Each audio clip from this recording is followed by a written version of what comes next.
The views expressed on the following broadcasts do not necessarily reflect those of KHLT, Take 12 Radio, or our affiliates. The opinions on this show should not be considered as medical, psychological, or professional advice and are those of the host, co-host, and guest. Take 12 Radio and KHLT Recovery Broadcasting are not affiliated with any particular 12-step fellowship. One day at a time with its failures and fears,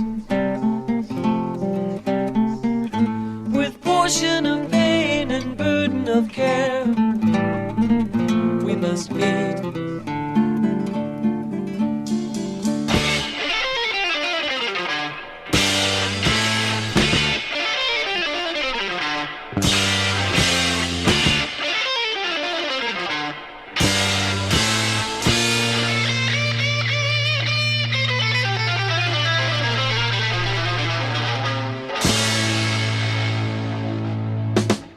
Welcome to Walking Through the Language of the Heart, a journey into the grapevine writings of Alcoholics Anonymous co-founder Bill W. And now, here are your co-hosts, Chris S. and the Monty'man.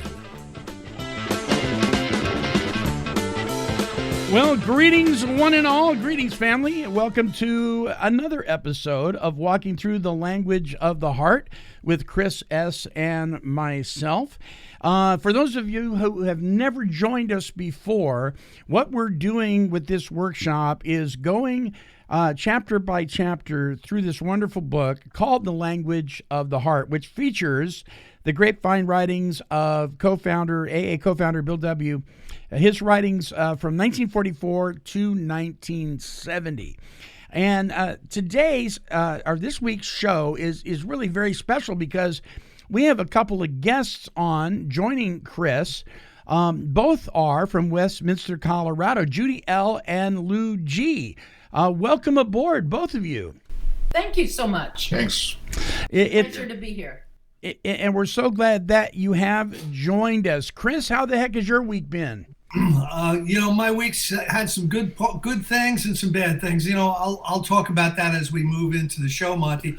But I'm really excited to have Judy and Lou here. We're doing something out in Pennsylvania this weekend, and they came in a little early. And there's few people I know that are more informed on things like the traditions than these two. So I'm really excited to have them here. I gave them 5 minutes notice too that they were going to be on the show. So I'm very, very excited. That sounds typical of Chris, right? To drag you in and plug you in right away. Yeah. Yep. We call that being ready in season and out of season. So welcome aboard, listeners. Our email address is take12radio@comcast.net.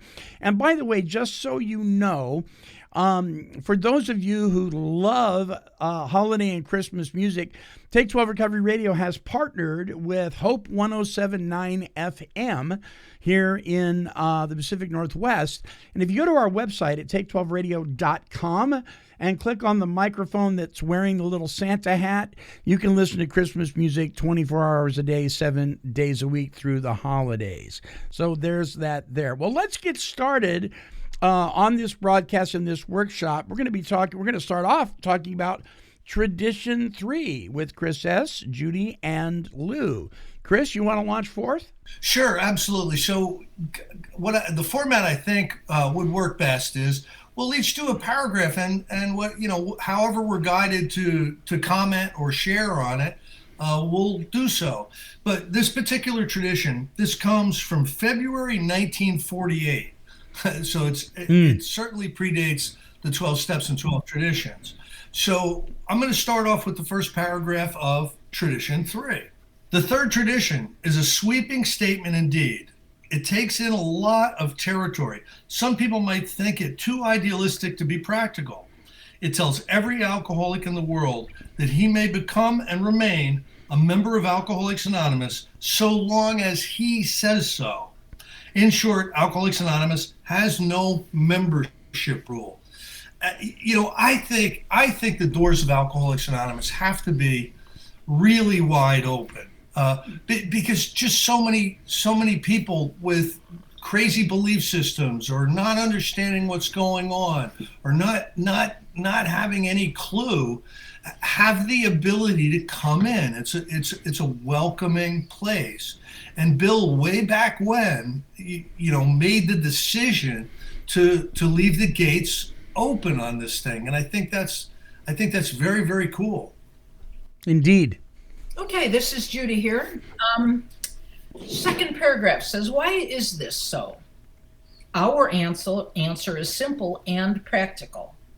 Even in self-protection, we do not wish to erect the slightest barrier between ourselves and the fellow alcoholic who still suffers. We know that society has been demanding that he conform to its laws and conventions. But the essence of his alcoholic malady is the fact that he has been unable or unwilling to conform either to the laws of man or God. If he is anything, the sick alcoholic is a rebellious nonconformist. How well we understand that. Every member of Alcoholics Anonymous was once a rebel himself. Hence, we cannot offer to meet him at any halfway mark. We must enter the dark cave where he is and show him that we understand. We realize that he is altogether too weak and confused to jump hurdles. If we raise obstacles, he might stay away and perish. He might be denied his priceless opportunity. So I think when I read that and as I experience it, Bill was really clear that we had to have a very big tent, but that all the doors were open. It's like there's no admit one, admit two, admit somebody who drank this way, admit the tall people, the short people, the law-abiding, the religious. There was no qualification. And Bill is most clear, and I think we need to remember sometimes at our meetings that what Bill is talking about is that there are no requirements for entry into Alcoholics Anonymous, and that it is our job to make sure that I don't put personal barriers down that mark somebody else as not measuring up. AA takes us as it finds us, and then once we can accept a piece of being here, then we can begin to grow in whatever way that our destiny takes us. But I think it's really critically important that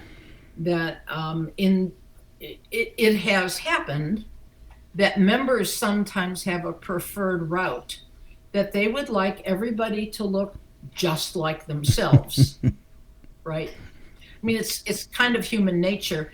I want to reach out to the people who look like me. We have something in common.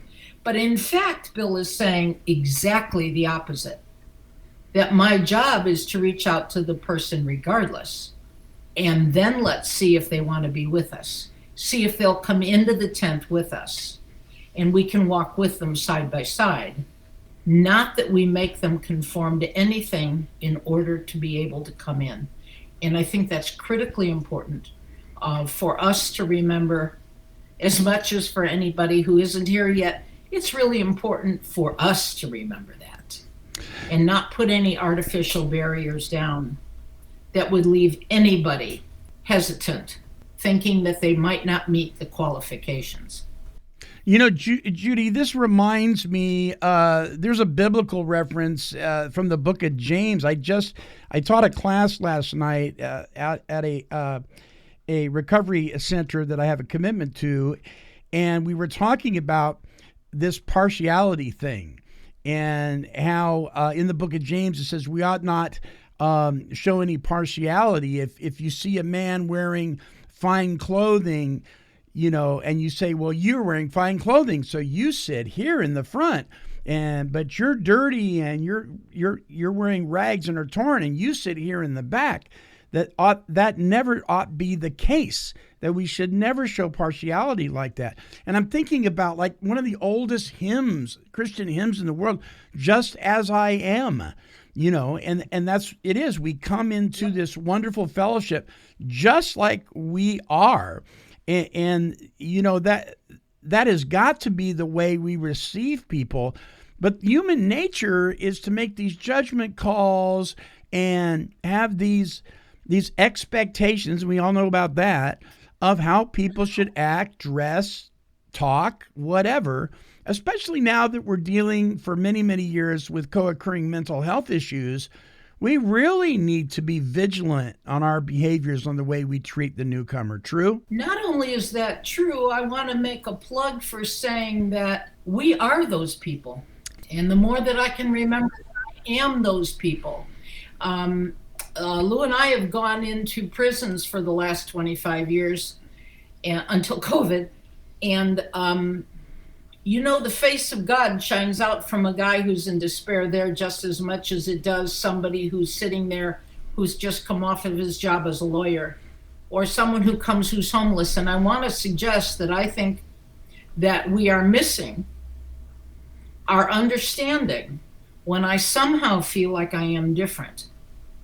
Because the homeless, the mentally ill, this whole spectrum of folks, they are our natural fellows, not just the successful.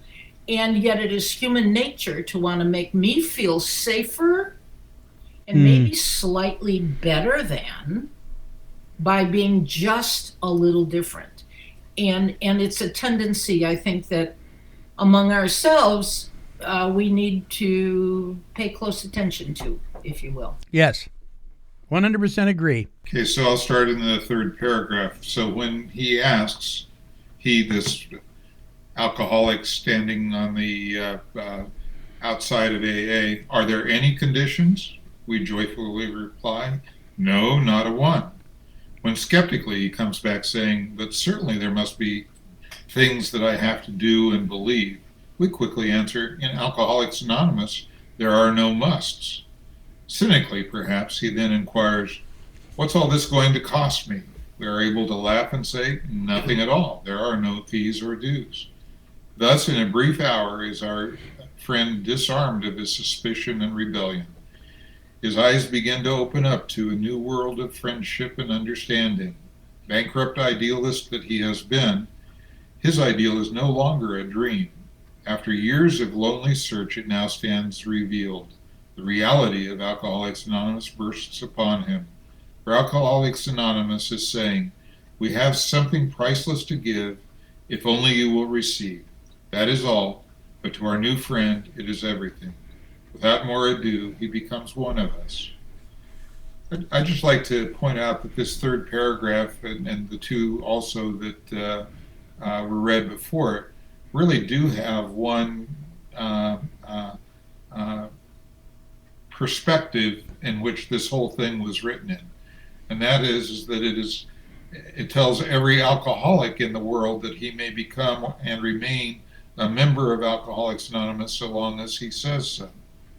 What that means to me is that we're talking in the context of fellow alcoholics. I've seen people come into rooms of Alcoholics Anonymous and not have that magic of identification because someone has told them that they need to come to Alcoholics Anonymous to get their problem solved, to solve their marital position, to get them out of financial trouble for whatever else ails them. But what this tradition really applies to are alcoholics who are looking for a solution. And I think that gives us the magic footing that we can start with. Half of our name is alcoholics. The other half, which applies to what has been read before this, including the conditions, is anonymous. I'm just one alcoholic on the bus in Alcoholics Anonymous. But I am an alcoholic, and that's my common identification with this organization. Without that identification, I've seen this program fail miserably to solve some of the problems that people have been sent to solve. But since I do have the challenge in my life of alcoholism, yet today I really was greatly relieved to see that there were no conditions that I had to join this thing. Because the other places where I had tried to find solutions in churches, they had beliefs that I could no longer align with. In social clubs. For some reason, I could just never fit in with these other people who had other things going on. But when they told me that all I had to be a member of this fellowship was to be an alcoholic, I thought, well, maybe I can aspire to that. It certainly wasn't what I had wanted to have, but as a basis for belonging to something, I really, really belong here. Thanks. I want to speak to this term alcoholic for a minute, because I travel in some circles where there is a common belief that is a negative, always. And I have very dear friends that will ask me, why do you continue to identify as an alcoholic? And, hasn't God removed the obsession and so forth and so on? And I personally respond by saying, hey, look, my illness, whether it's diabetes, whether it's alcoholism, whether it's anything else, that is not what defines me. But until I came to a point where I could conceive in my innermost self what was wrong, then I couldn't even consider how to address what was right. I often say you cannot fix what you do not acknowledge. And I'll never forget sitting in a 12-step support complain about your day meeting. And this one dear friend of mine who had been coming for probably about 6 weeks and never shared, finally opened up his mouth, and with tears running down his face, he said his name and he said, I am an alcoholic. And then he went on to share that was one of the most liberating, freeing moments of his life, was when he could finally say what was going on. I mean, and it just gives me goosebumps to think about it now. So it's not this thing that needs to be perceived as a negative. In fact, it sets people free. And I scratch my head sometimes when people don't get that, but simply some people just don't. Thanks, Monty. Okay. Yeah. Our membership tradition does contain, however, one vitally important qualification. That qualification relates to the use of our name, Alcoholics Anonymous. We believe that any 2 or 3 alcoholics gathered together for sobriety may call themselves an AA group, provided that, as a group, they have no other affiliation. Here our purpose is clear and unequivocal. For obvious reasons, we wish the name Alcoholics Anonymous to be used only in connection with straight AA activities. One can think of no AA member who would like, for example, to see the formation of dry AA groups, wet AA groups, Republican AA groups, communist AA groups. Few, if any, would wish our groups to be designated by religious denominations. We cannot lend the AA name even indirectly to other activities, however worthy. If we do so, we shall become hopelessly compromised and divided. We think that AA should offer its experience to the whole world for whatever use can be made of it, but not its name. Nothing could be more certain. So he's kind of adding another tradition into this particular tradition. I think there was some real early experience in the 40s, Monty, where it was the flying blind period. It was the period of time where groups didn't really have a lot of centralized direction like they have today. And there were groups that were bingo groups, and there were groups that would allow you to drink beer. Beer was fine, and there was all these different kind of things. And he's really saying to shoemaker, stick to thy last. Let's just be Alcoholics Anonymous. Let's not get involved in a lot of other specific things. And I think that's wise. I think it was a wise move early on, because how much trouble would we have gotten into by now? With if we didn't have these traditions, I can't even imagine. So my question for you, Chris, you only got a little. My question for you, Chris, is as you were reading that, I was thinking of these, for lack of a better term, specialty groups that we have today. And I know there's a bit of controversy sometimes around that. Technically, an all-stag meeting is a traditions violation, some would say. Some would say that an LGBTQ meeting is a tradition break because it causes division, or a all-women's group, or Artists Anonymous, AA Anonymous. I mean, what's your guys' take on that? Please, go ahead. Chris is going to pass to me because he knows I've got big opinions. Lou, you want to speak instead to that? You're articulate on that. Well, I'm involved in some specialty groups, but we don't call ourselves an AA group. I'm also involved in some AA groups where they do have a certain membership, but in most of the circumstances where there was an issue, for example, I used to attend. It wasn't my home group. I used to attend a men's meeting, and we happened to have a woman come in one night who wasn't fully informed. She just had picked a meeting out of the meeting schedule, and was actually kind of sent to this. And this group took a quick group conscience, and we included her in the meeting to answer her questions, and we turned it into an open meeting for that night. So, again, as Chris pointed out, there's other traditions that deal more specifically with this. Sure. But I think, the idea that an AA group has any condition for AA membership, which is really what this tradition is speaking about, is, nobody would ever doubt that if I'm going to a men's meeting, or if I stumble into a women's meeting, that I'm an alcoholic and that I'm a member of Alcoholics Anonymous. We have other specialty meetings where we look at things like archives or technology or CPC, or we've got a general additional purpose. But again, we just don't call ourselves an AA group.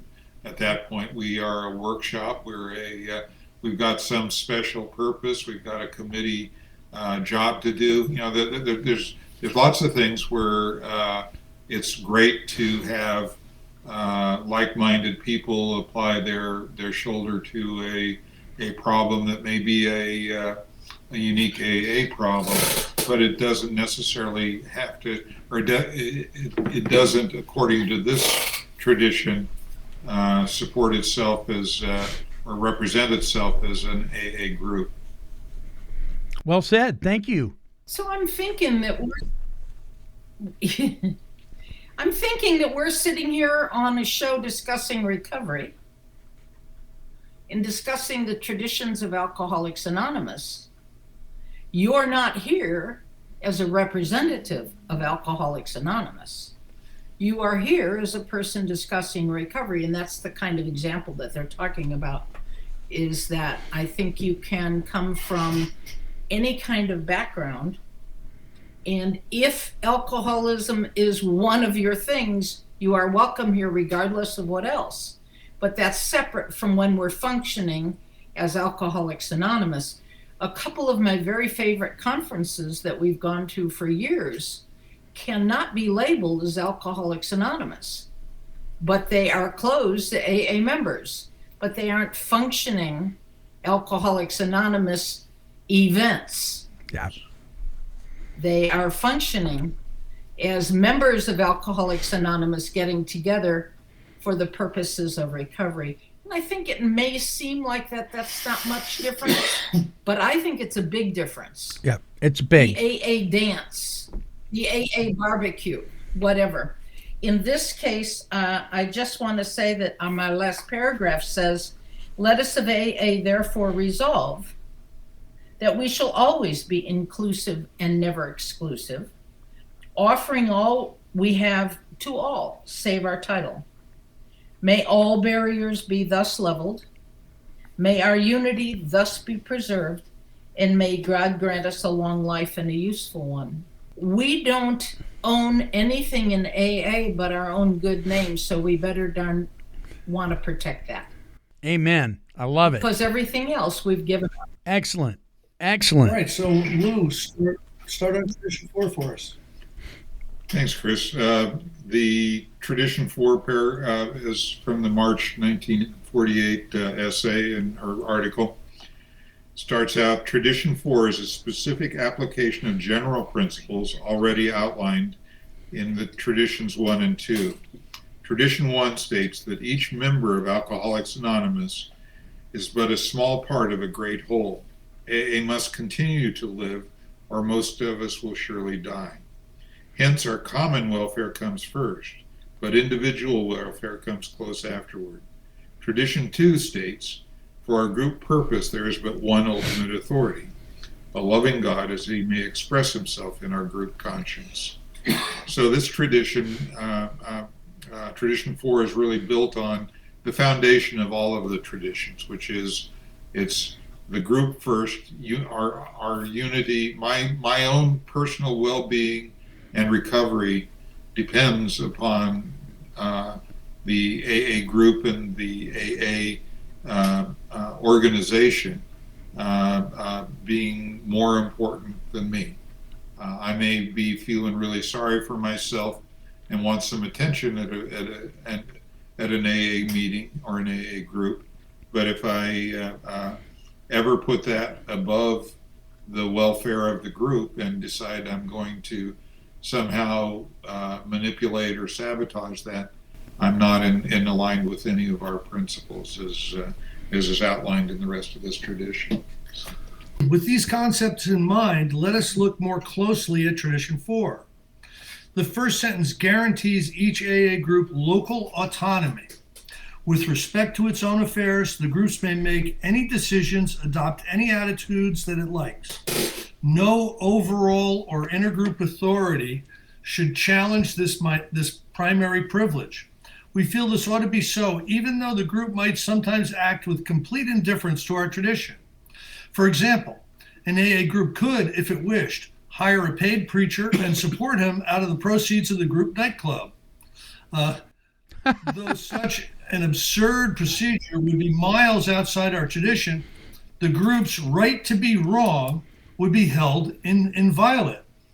We are sure that each group can be granted and safely granted these most extreme privileges. We know that our familiar process of trial and error would summarily eliminate both the preacher and the nightclub. Those severe growing pains which invariably follow any radical departure from AA tradition can be absolutely relied upon to bring an erring group back into line. An AA group need not be concerned by any human government over above its own members. Their own experience plus AA opinion in surrounding groups plus God's promoting in their group conscience would be sufficient. Much travail has already taught us this. Hence, we may confidently say to each group, you should be responsible to no other authority than your own conscience. That's really a different kind of direction that he's gone than you would find in the 12 steps and 12 traditions. And I really like it, because what it's saying is it's saying that we can be wrong. If we want to try something crazy, Alcoholics Anonymous is not going to come in and take any punitive action. Alcohol might, but Alcoholics Anonymous is not going to. You know, I look on these traditions, Monty, you know, as like best practices. You know, there's everything has been tried, and Bill was really acutely aware of what would work and what wouldn't work. He was paying attention to a lot of groups at this period of time. So I love the way that's written. He's really giving us the latitude to form up a group according to our own conscience, according to the group conscience, and hopefully it's an informed group conscience, and God is speaking through that informed group conscience.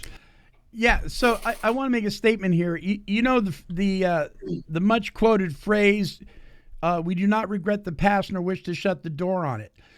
I think that is applicable in our fellowship as well, not just in our personal stories or our personal experiences, because it is through all of the speed bumps, if you will, all of the wrong turns, if you will, that have been made over the years that we've learned so much valuable information, experienced so much valuable experiences, without which we may not have. And so I have colleagues that say all the time, nothing is wasted if it can use it as a teaching tool. And so I'm grateful for some of the bloopers that we have been involved in over the years. How about you guys? Oh, yeah. One of the things that I think is proof of the providence of our fellowship is that there are countless examples of how we've tried to screw this up through the years, and yet we've persevered thus far. So, it's definitely a sign of the hand of God that we haven't screwed it up yet. So, I myself would prefer not waiting on the edge to see if we're going to go over. And I'm always sure that this one is the last final awful mistake we're ever going to make. We're doomed. However, so far it hasn't happened. Right. So yeah. Please note one important qualification. Qualification to what? That you should be responsible to no other authority than your own conscience. And I want to stop for a second and say, well, now we just had a description of a group and how it's not affiliated, but it's a group. And then we know from our traditions that we seek that understanding through a group conscience seeking the will of God. And then we talk about a well-informed conscience being the best way, no sandbagging of information, a well-informed conscience where everybody gets a chance to speak, okay? And that's kind of the presumption that underlies this kind of thing. Having had that, then we can go into this next piece of, it will be seen that such extreme liberty of thought and action applies only to the group's own affairs. So I'm allowed to screw it all up in my group and hope that there's cooler heads. And we've had some dandy arguments in my group over issues. But it says, rightly enough, this tradition goes on to say, but when its plans concern the welfare of neighboring groups also, these groups ought to be consulted. I want to say the last thing my self-centered group thought of when they set the time for our meeting, it was directly opposite one of the biggest meetings in town. We were pretty newly sober. I think most of us had under 2 years at the time. And it never occurred to us to use the traditions to say, how will we affect others? Because we just didn't have a bigger vision yet. Now I would know this, but I didn't know it then.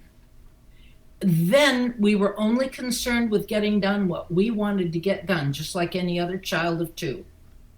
It never occurred to me to consult with others to see how we might affect them negatively or positively. And that's been one of those mistakes that you learn by having done. And later on you go, oh my, we did it that way.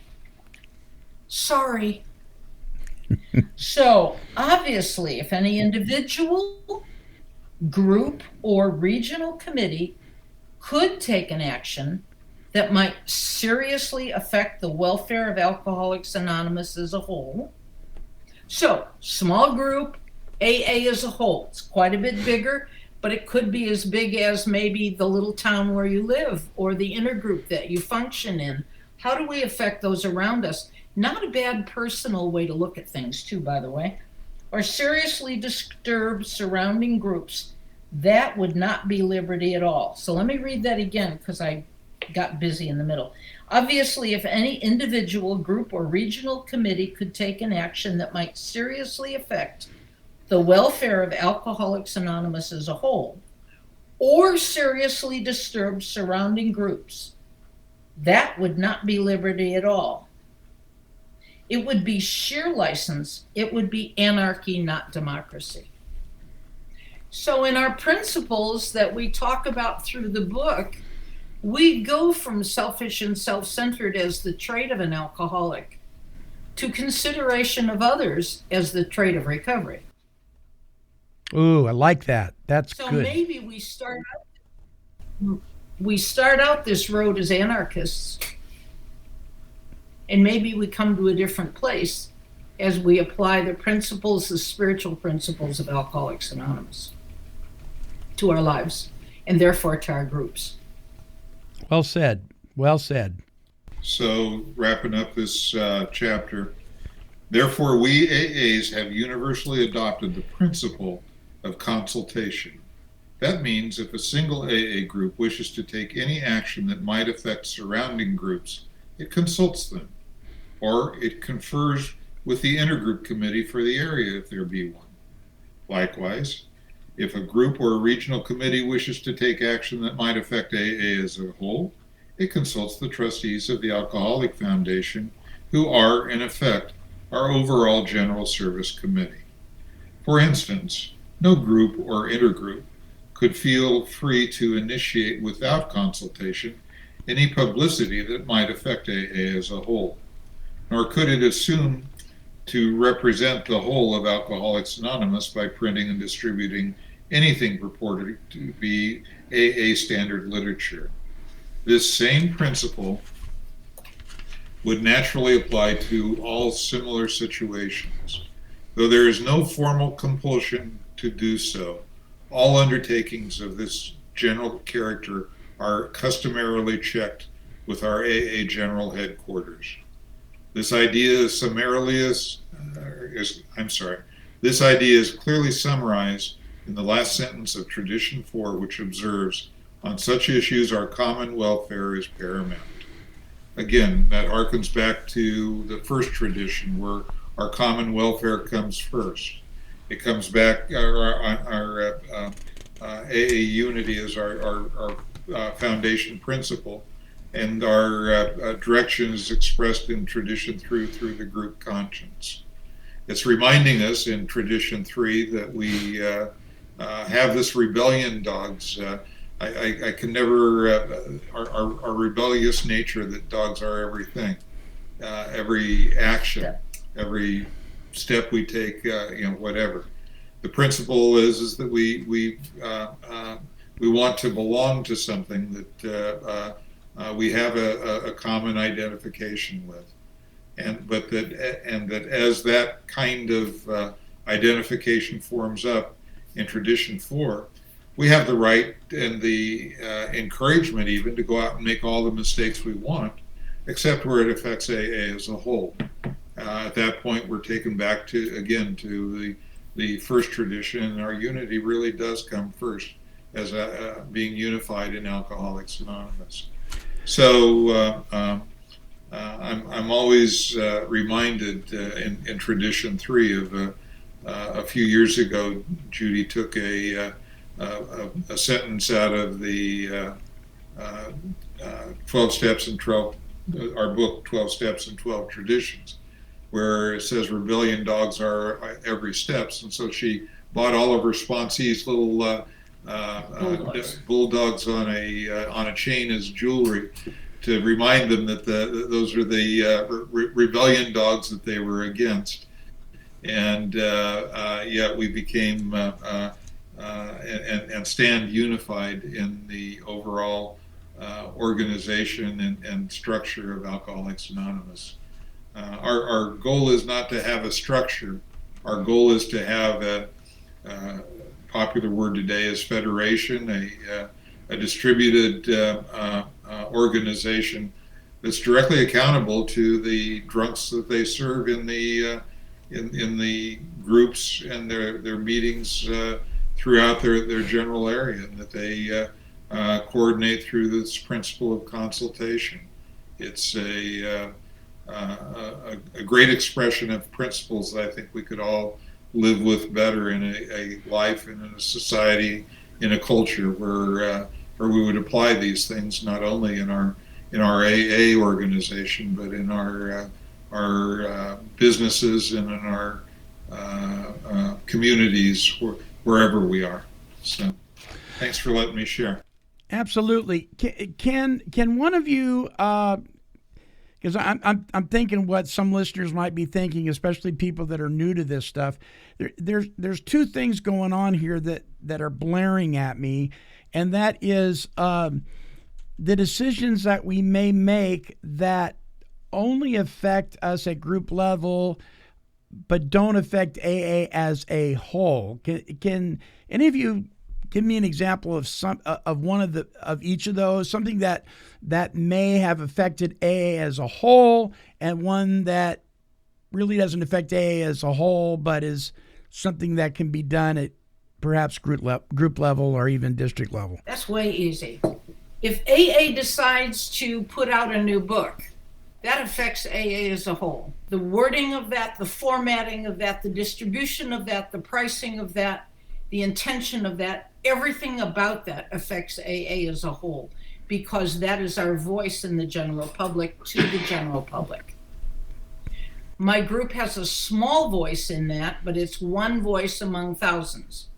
If my group wishes to change from a speaker format to a let's all talk and share together format, that's a group decision that affects nobody but my group.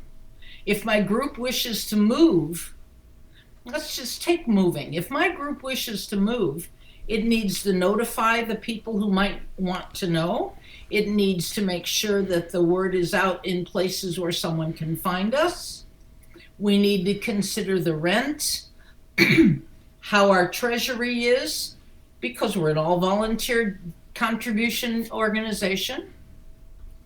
We have to consider those things within our group, not without any other group. We just consider those things that will affect our group. If we decide to move to a church instead of a storefront, it affects my group. If AA decided that it wants to move something huge that affects all of the groups, like maybe stop selling books or start selling new things, that affects all the groups as a whole. But what I do in our little microcosm, and part of that I want to say, Monty, because thanks for the question, part of that is if the neighboring group decides something very, very different, according to this tradition, frankly, that's none of my business. I don't even need to have an opinion, because it's your group. It's Monty's group. And it's not Chris's group. It's not Lou's group. It's your group. So what you decide is your business. And if you've made a mistake, then you'll figure that out in time. And if our group decides it, either we notify you because it affects you, or we don't, because it doesn't. Yeah. Yeah. Does that make any sense? Yeah, that. We don't have opinions on other people's stuff. Yeah, that's great. That's great, because I've been asked that question before. Those are great examples of that. Thank you so very, very much. I think the classic example of the group decision is whether I'm going to serve Folgers or Starbucks at my meeting. That's the basic decision, and the classic place where we've seen groups get wrapped around their own axle is when they, as Judy mentioned, they go out and publish their own literature. I think that's kind of what and publicize it as AA literature. There's lots of groups that publish different things that are useful to that group, but when they publish it and try to represent it as being from Alcoholics Anonymous, then that can affect other groups. So. Gotcha. Chris, at the beginning of the show, you alluded to the fact that you guys are involved in something that might relate to these two traditions. Yeah, we're doing a workshop in Harrisburg, Pennsylvania, a 3 legacy workshop. So there's going to be a speaker on the steps. That's me. There's going to be a speaker on the traditions. That's Judy. and a delegate from somewhere that I don't really know, or past delegate, is going to be talking on the concepts. So they're doing these now. They're called 3 Legacy Days, and I think it's going to be a lot of fun. Good deal. When is that going to take place? Noon tomorrow till about 5 in the afternoon. All right, and that's noon Saturday until about 5 in the afternoon, Harrisburg, PA. Okay, good deal. Good deal. Well, you guys, I am really I'm excited that you joined us for this. It's every time we crack this book, it opens up my eyes and my heart to think, because I remember going through not every page of this book years ago, but pieces of it. And it's been a real privilege to get into this stuff. I'm a big believer in the richness of our history. I'm a big believer that when you invest in learning more than just how to pour coffee, that you really begin to experience all that God would have us experience in this marvelous fellowship and throughout this amazing literature. I'm blown away. I'm blown away by the wordsmithness of Bill W. I'm blown away by just the way he repeats himself by saying different things, because he seemed to know that we understood by repetition, right? But we won't listen to the same words over and over again. So he changes it up, but he's saying the same thing. It's amazing stuff. And it's not something somebody can do on their own power. So obviously, the phrase that I love that Chris uses, the divine has his hand in it all. And that just makes it such a pleasure to go through. So I really thank you for joining us and contributing to this show, both of you, Judy and Lou. Thank you so much. Thank you. It's a privilege. Absolutely. Thank you so much, Monty. You betcha. Tradition 5 and 6 next week. I wish Judy and Lou would be there for that. Didn't they have some really, really good stuff to share? Really good. Really good. Yeah, you guys really have a way to put it all together. And you are certainly welcome back. Hopefully we'll see your faces again. Thank you kindly. You betcha. Thank you. Well, Chris, that wraps it up for another episode. And my friend, I see in the background there's a gnome right there next to your fireplace. Yeah, a Christmas gnome. A Christmas gnome. So Lou and Judy, I collect gnomes. I have almost 200 of them now. So I keep my eye open for gnomes, and there it was blaring at me. That's great. All right, listeners, our email address again is take12radio@comcast.net. That's using the number 12. You can download this show for fun and for free. You can catch up on this entire workshop by visiting us at take12radio.com and clicking on the Recovery Workshops link. And there you'll find, just a whole ton of workshops, including walking through the big book and walking through the 12 Steps and 12 Traditions, both with Chris S. and myself. They're there for you. Again, we give you hearty permission to make copies of them, distribute them, play them for your friends, give them away. They make great Christmas gifts. The only thing we ask is that you do not charge for them. We do this for fun and for free, and we would really be very honored if you would do that also, if you would pass this stuff on for fun and for free as well. All right. Until our next broadcast, this is the Monty'man, along with all of the Take 12 Recovery Radio family, wishing you all happy holidays, Merry Christmas, and whatever you're doing at this time of year, please be safe out there. And remember to share some love with somebody that is less fortunate than you are. And until our next broadcast, we are wishing God's perfect serenity for you.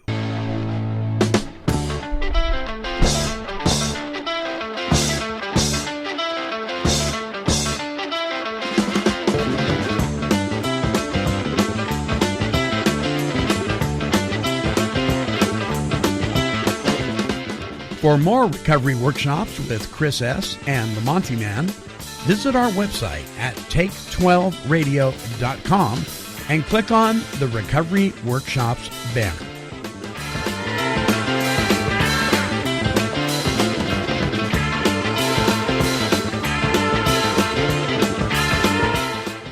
been a broadcast of Take 12 Recovery Radio and KHLT Recovery Broadcasting.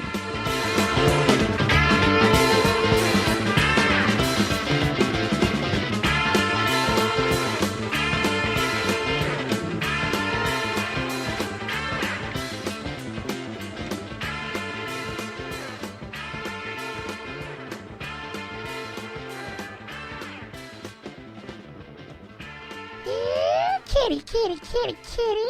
Meow, meow, meow. Woof, woof.